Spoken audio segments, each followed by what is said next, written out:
Ganun lang talaga. Congratulations. Huh? Your number one, 500,000 pesos. Courtesy of Chuwariwap. Sana man yung Chuwariwap Foundation. Oo, nanalo raw ako at parang ano, ha? Ako may natanggap ng ganyan. Ay, ako rin. Napakadami na. At marami na rin na nakausap na nalo ko.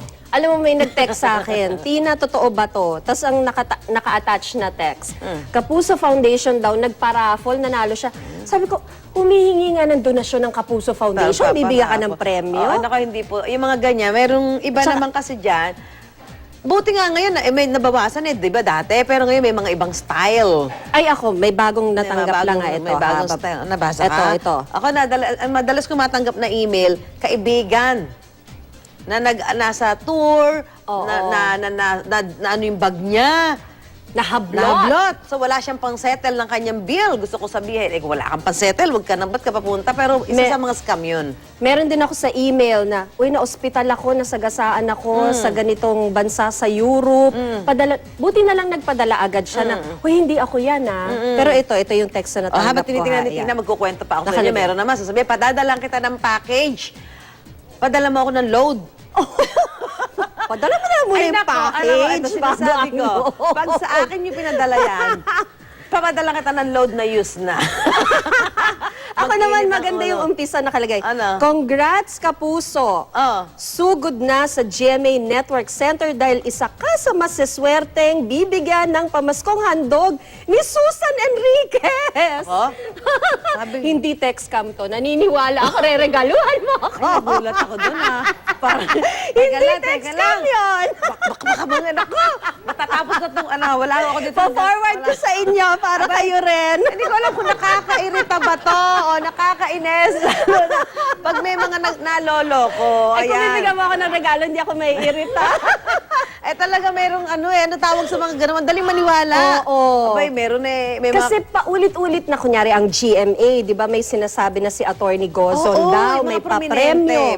Ang Kapuso Foundation, may papremyo. Si Pacman, Ulit-ulit na po namin sinasabi, hindi po totoo yan, huwag kayong magpapaloko. Saan wala kayo sanalihan mga contest, paano kayo mananalo? Yun na nga At saka kung may sanalihan kayo, may binili kayong ticket, hindi na nga kayo nananalo di ba? Lalo pa yung wala kayong inilabas. Masama yan ako. Talagang, ewan ko, ito kailangan pa ulit-ulit. Lalo na ngayon magpapasko. Alam nila may pera tao, may mga bonus.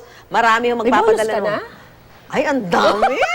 Ang dali na. Naniniwala na talaga ako doon sa text. Ayan, so makakausap po natin sa puntong ito si Attorney Gerard Lucban, ang kalihim at tagapagsalita ng Securities and Exchange Commission. Ayan. Good morning, sir. Po, Attorney. Naka talaga si Attorney, suki na natin yan. Oo nga. Dapat ang ating kapit lagi dyan ay brood.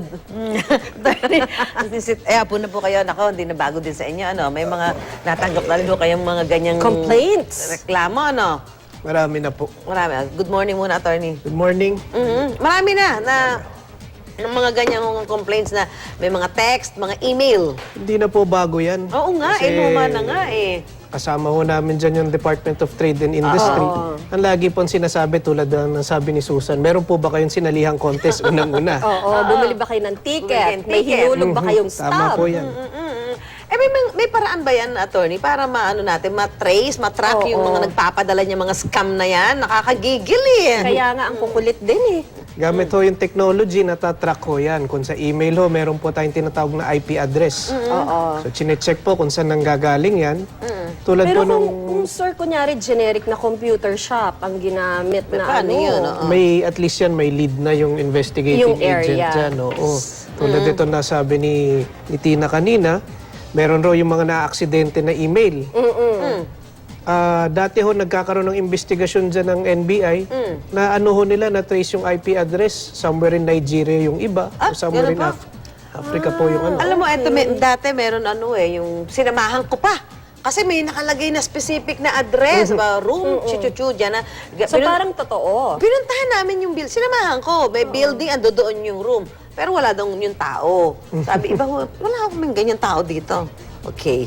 Sabi ko, oh, well, malinaw to na talagang may mga gumagamit, may mga gumagawa ng ganyang estilo para maging kapani-paniwala. Di ba, pag nakita mo, halimbawa, isang sikat na yung building, kilala mo yung At building. least nag-exist talaga yung address. nag-exist ito, ganyan. Eh, kukuha ka lang naman room number, ganyan lang naman, di ba, attorney?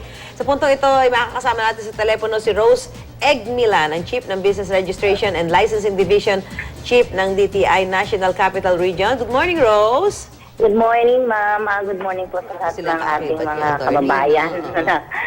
Umagang ito. Eh, kailan ba masasabing scam yung mga text at email na ito? At ito ba maituturing na krimen? Rose? Kasi panluloko yan, ma'am, no? Killing talaga siya. So, yan ay ginagawa ng investigasyon na ng ating kapulisan at saka NBI. Pero, ang scam siya kasi unang-una, hindi naman totoo nang bibiktima ng ating mga kababayan na nagsasabing nananalo sila. Unang-una, ang sales promotion na binibigyan. Actually, may mga permit na nilalagay nila yan eh. Parang kunyari, mag-appear na lihitimo yung promo. Oo. Pero kinokopya lang nila o in-imagine lang yung mga number niyan. Yung mga minsan ginagamit niyang sales promo permit na ini-issue namin, ay hindi pa nga namin na-issue. Oo. So, invento na lang nila yun, ano? Oo. Kasi madali naman yun eh. Intention talagang panloko kasi unang-una wala naman talagang permit. At saka, kagaya ng sinasabi niyo kanina na foundation, eh, hindi naman binibigyan ng permit yung sales promo yung mga foundation. Kasi ang sales promo permit ay binibigay yun sa sales promotion campaign ng isang kumpanya na nag-engage into business na either selling of goods or services. So, may binibiling produkto at kailangan bago makasali. Kumbaga, add-on lang yun sa mga binibili to increase sales. Eh, yung foundation, hindi naman impact sa Consumer Act of the Philippines. Exempt yun lang sa mga sa pagkukuha ng permit. Kasi these are non-profit organizations. So yung mga nakakatanggap po ng mga ganitong text and email scams, ano pong dapat nilang gawin? Unang-una, medyo, unang-una paliwanag ko lang na, medyo bumaba na tayo ngayon, wala nang kaming gaanong nare-receive. Oo nga. Ako rin, Rose, totoo naman yan. Medyo nabawasan kasi hindi katulad doon. Alam na kasi yung yung gimmick. Pero still, meron Matindi pa rin. ang kampanya natin dyan, kasama natin ang iba't ibang ahensya ng gobyerno. At yung ating mga telcos din, tumutulong dyan sa info campaign. At saka yung mga stations natin, mga TV station, kasi nagka-campaign talaga tayo dyan. Parang malalaman ng publiko na mag-ingat talaga. Kasi yung sales promo permit na binibigay namin, masuri ang pagsususi na pag-evaluate. And, unang-una, tingnan mo lang kung sumali ka ba o bumili ka ba ng produkto, may sinalinan ka ba, hindi ka lang basta-basta manalo na wala kang sinalinan. Eh, teka muna, may mga ano na ba kayo dito? May mga nakasuhan na, may mga nahuli Kanino ba kayo? pwedeng magsumbong, may makasuhan. Ang pagdating ho dyan sa kasuhan, sa pag-imbestiga ho, police work ho kasi yan. So, it's a joint effort with NBI. Sila ho kasi crime ho yan. Sila ho yung gumagawa dyan. Sa amin, ay pag-inform sa publiko at pagsasabi na mag-ingat lang kasi ang DTI na binibigyan ng permit, hindi gumagamit ng 11-digit number. Ito yung regulated number na ina-approve ng NTC, yung 3-digit kunyari, 2366, 6242, mga ganun. Kasi because yung NTC yan, bago mo magamit yan for commercial promotions, may may permit or nire-regulate ng NTC. At hindi So yung isang ibibigay sign- ng ordinaryong citizen. Opo, so yung isang sign po na peke ito, na sindikato Scam. ito or scam ito, kapag nagbigay na siya ng cellphone number, kasi nga 11 digits yung... Pang-personal, unang-una. Hindi talaga kami nagbigay ng sales promo permit sa ginagamit yung kung ano mang pamamaraan to join at pag notify kasi ang notification sa batas written, registered notice nga ang requirement. Hindi natin inaalaw na text lang. Kasi nasa batas din yun na kailangan written notice. At pangalawa, yun nga, kasi nire-regulate natin yan at mahirap natin matuntun kung sino ba yung totoo or hindi. Nagkaroon tayo ng agreement or there was a campaign really with NTC and the other, with the telcos of course, na yun nga, 3 or 4 digit number lang ang pwedeng bibigyan namin ng permit. It is a text promo. Okay, so yun, siguro paulit-ulit na lang natin i-remind yung mga kababayan natin na deadmahin nyo na lang ho iya, lalo na kung alam nyo namang wala naman talaga kayo dapat Correct. mapanalunan. Okay, maraming salamat, Rose. May dagdag po ako. Sige, Rose, go ahead. Meron po kaming website na pwede po nilang tingnan kung saan yung mga permit namin na i-publish. Okay. Na www.btincr.ph. Nandun po lahat ng mga sales promo approved namin at nandun yung mga permit numbers at nandun din po yung mga company nag-sponsor ng mga permits na yan o sales promo campaigns na yan. Oo. So, pwede nilang tingnan doon. Pwede nilang tingnan. At po, tumawag din po sa amin. Oo.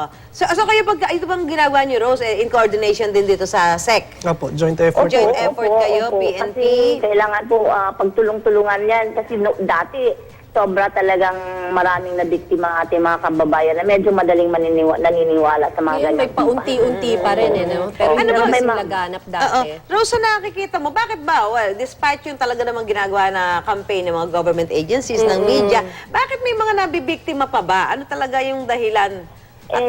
Siguro po, hindi sila nagtatanong or kasi mukha naman talaga nakapaniwala sa unang-una. May permit. Alam nila, pag DTI, yung Pero sales promo, DTI, may permit SEC, number. ganun. May nibigyan ng permit number. Oh. Hindi naman nila, at hindi sila nagtatanong kung tama ba yun. Like, bakit ba ako sumali ng una? Medyo may mga iba talaga tayong mga kabayan na madaling maniniwala sa mga ganong mga panloloko. Kaya mag-ingat at magtanong. Wala namang masama pong magtanong. Okay, maraming Mapanuri, salamat. kumbaga. Salamat, Rose. Ayan. Maraming salamat din po sa salamat, pagkakataon Rose. na binigay niya. Thank you. Ayan, si attorney. Attorney, so ano po ito, ha? Dati, di ba, sabihin dati load lang eh, no? Load lang. Ngayon, deposit sa bangko. Deposit na, May mga oo, ganun dollars ang inihingi. O kaya may drive din po ang aming Investor Protection and Surveillance Department. Ito po ang opisina na nag-handle din po ng mga ito sa potential investors, tsaka sa foundation. May mga nangihingi pong foundation sa ngayon or claiming to be foundations. Pwede ho niyong ma-check sa SEC yan. Dumulog lang po sa opisina namin doon sa IPSD. Investor Protection and Surveillance Department po yan. May lista po tayo dyan ng mga lehitimong foundations. Siguro baka pagka may mga ganung nangyayaring kalamidad, mas marami silang Opo. siguro lalo, oo. Kasi alam naman nila siyempre talaga may mga foundation na Opo. nagsusolicit ng mga donation, di ba? So siguro doon sila din pumapasok para mas madali, mas maging parang kapani-paniwala. Ang maganda ho kasi dyan, pag dumulog kayo sa opisina, ma-check nyo po itong foundation na to, pwede ho natin ma-check yung contact number niyan and to verify and confirm kung tama po yan. Kasi maaring may foundation nga pong ganun na pangalan, nag-i-exist, pero wala naman pong drive sa ngayon. Gaya Gagamit ng lang yan ho sa'yo. ng ba kayo, pangalan. sir, kunyari, hindi makapunta sa inyo? May trabaho. Maaari pong tumawag sa 584-0923. 584-0923. Magpa-connect na lang po sa IPSD. 5840923. Yan, papakonek. At teka lang, makakasama natin si Helen Villa. Aba, itong muntik na mabiktima ng text scam. Ano kayang text yung natanggap niya? Ayan. Tingnan natin sa ating panlasa na masa. Helen? Helen? Hello po, ma'am. Helen, oo. So, may natanggap kang text message. Ano nakalagay doon sa text message mo? Sabi po, ma'am, nanalo po ako ng 300,000 po. May laking pera. Tapos nung na-receive mo yon, anong una mong reaksyon? Yung totoong reaction mo nung na-receive? Sabi ko po kasi wala naman po akong sinalihan na ibang promo, ay parapol. Bakit po ako maniniwala? Kasi po wala naman talaga. So, teka, sinagot mo ba yung text? Ganun na, parang wala naman po ako sinasalihan. O sa sarili mo lang yon. Hindi ko po sinagot po, ma'am, kasi Very good. Deadma na lang. Deadma lang. Dinilit nyo na lang. Sayang ang load kung sagutin. Oo nga, may piso pang Sayang kasi bayad nun pag sasagutin. So, deadma na lang siya talaga, dinedma mo na lang. opo, ma'am. Ay, mabuti naman, ganun na Bakit ganun na naging reaction mo? Kasi yung iba-iba nabibiktima. Ba't naging ganun yung reaction mo?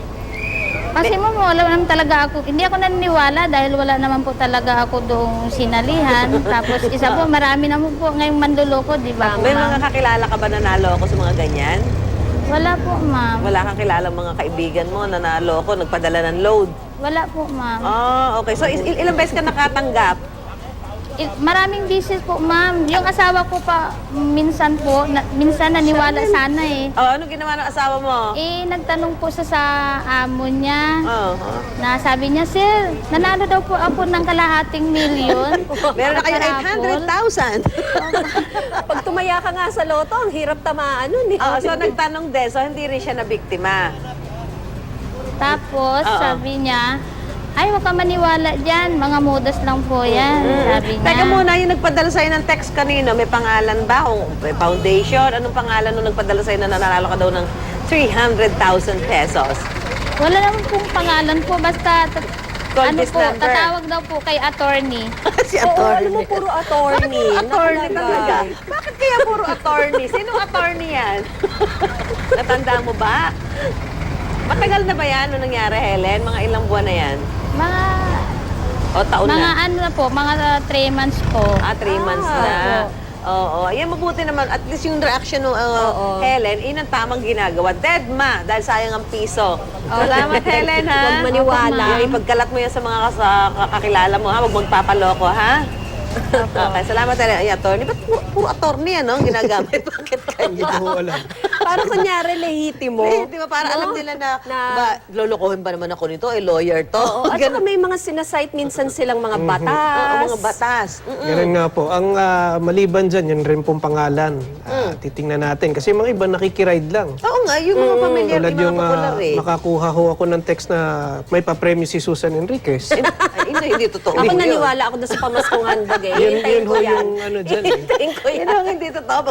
Pagka panipaniwala ho yung pangalan, nakikisakay lang dun sa ano eh. So I have Oo to nga, check with totoo Miss yan. Susan Enriquez herself. Kung talagang, meron ho ba kayong promo? Tatanungin ko kayo. Lalo na pag alam nilang may kakayahan yung Opo. yung organisasyon o kung o foundation o yung tao Opo. na magkaroon ng Kunyari mga si Mel paraan. Chanco, di ba, yun sa yun. Kapuso Foundation. Oo, Lagi na ano name nga, drop din. si Mike Enriquez, yung investigador, pero mo magpapara. Raid ang makukuha nila doon. Ayan, so ano, parang ginagawa nating campaign dito, attorney? Ito po, Parang- tulad po na nasabi ng kasama natin sa DTI, this is a joint effort of a number of agencies po sa gobyerno. Ang ano po dito, kasi kami, nakakakuha rin po kami ng information about it. Although, malinaw pag minsan na hindi naman korporasyon na under sa jurisdiction namin ang involved dito. Pero magsisimula po yan, check po itong mga potential na victims kung meron pong korporasyon na ganyan. So we keep on reminding them na Kasi matatalino din itong Opo. gumagawa nito eh, di ba? check po dito sa opisina namin, doon sa file, sa database kung meron po niyan. Unang-una. Sunod, may mga foundation din po na sinasite. I-check po natin yan. May contact number po dyan. Let's verify. Yes, Ang sunod po nangyayari dyan, pino-forward doon namin itong information na to. Kung wala po mga korporasyon na yan, either sa DTI o sa NBI po, Department of Justice. At meron pong investigasyon na nagaganap dyan. Tulad po dito sa pag-text, alam po natin using the global positioning system, natitrace Yung po yan. area. Opo. So more or less, they would have a lead kung nasan po yung cellphone na yun na ginagamit. Kung email naman po, yung IP address, nakukuha po yan. Oo. So ano, yung iba, yung ngayon, yung merong bago, yung sa email naman, hindi text, email. Di ba, Tina? Email. Oo, marami. Dami na. Pero nakakapagtaka na alam nung nagpapadala nung email scam, nakilala mo itong nasa email eh. Paano nga Kasi ba yung natanggap ko, Ako yung mga natatanggap galing sa mga Taga-industriya kaibigan ko. natin, Galing oo. mga Then, kaibigan ba yun? ang nangyayari ho dyan, hahack yung Email ko? email address nila, yung account ho nila. Nung nagpapadala ng Opo, katunayan, ako, napadalhan ho ako nung Ikaw, attorney? using the account of my secretary. Yung Aba, secretary biruin ko ho mismo. Nandun lang ho sa labas ng opisina ko. Pagbukas ko ng email, tinawag ko ho. Sabi ko, Ate Jo, ang sekretary ko, yung may edad sa akin, sabi ko, Ate Jo, na-aksidente ka raw sa Spain.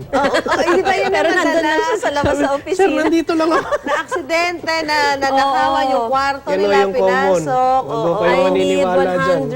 $100,000. Ito yung mga baka hindi niyo pa alam eh. Meron pa yung sasabihin eh, padala mo ako ng load kasi, hi, ganito pa. Ito na ang bago kong roaming number. Ang tagal na natin hindi nag-uusap at nagkikita. Mabuti na lang nakuha ko uli yung number mo.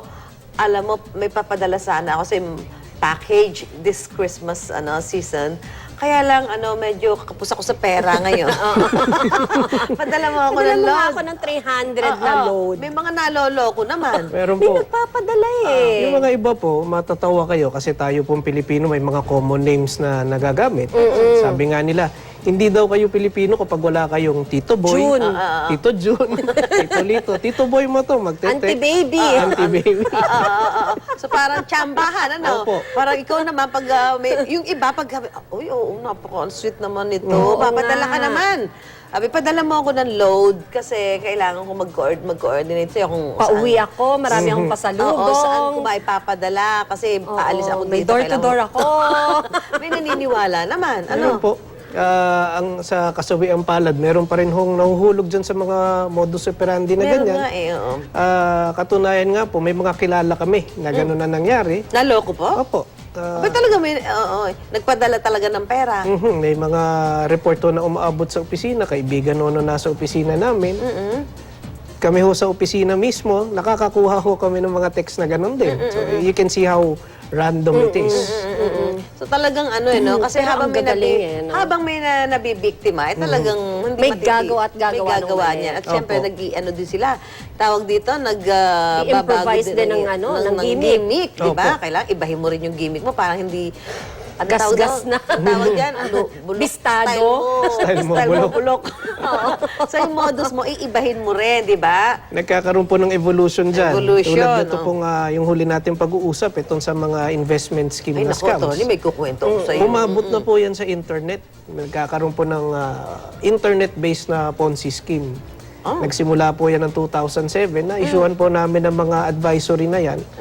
At yung mga nag-ooperate po niyan, sa katunayan, nasa ibang bansa pa. Ano po yung nakalagay dun sa investment scam? Meron ho yung 2007, ang na-experience natin yan, itong tinatawag na Frank Swiss. Iimbitahin kayo over To invest. coffee dun sa... Meron ho silang mga tinatawag na conman. Confidence man ho, ibig sabihin nun, which would get your confidence first. Magbimit kaya? Mimit yan. Usually ho yan doon sa mga kaibigan.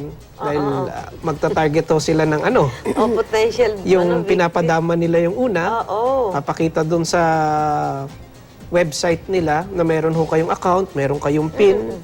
Papasok kayo dyan, magde-deposito kayo sa mga lehitimong bangko. Tapos, mawi-withdraw nyo rin. Pero pag mag-collapse ho itong pyramid, lahat no nasa screen ninyo, nasa monitor ng computer, nandun lang ho yun, mawawala rin ho yun. Oo, naku, yan ho ang mahirap. So at least ngayon, na-warningan na ang publiko. Na-warning Paalala ho, na baka ako, nakakalimot lang kasi Oo, paulit-ulit 5 nating years mawar. ago ho yan lumabas. Ayan, para natatandaan ko na yan. Ako, ayan, at least nawawarn na natin yung ating mga kababayan. Huwag na ho kayo magpabiktima doon sa mga manloloko. Maraming salamat po, Attorney Gerard Lucban ng SEC. Salamat din.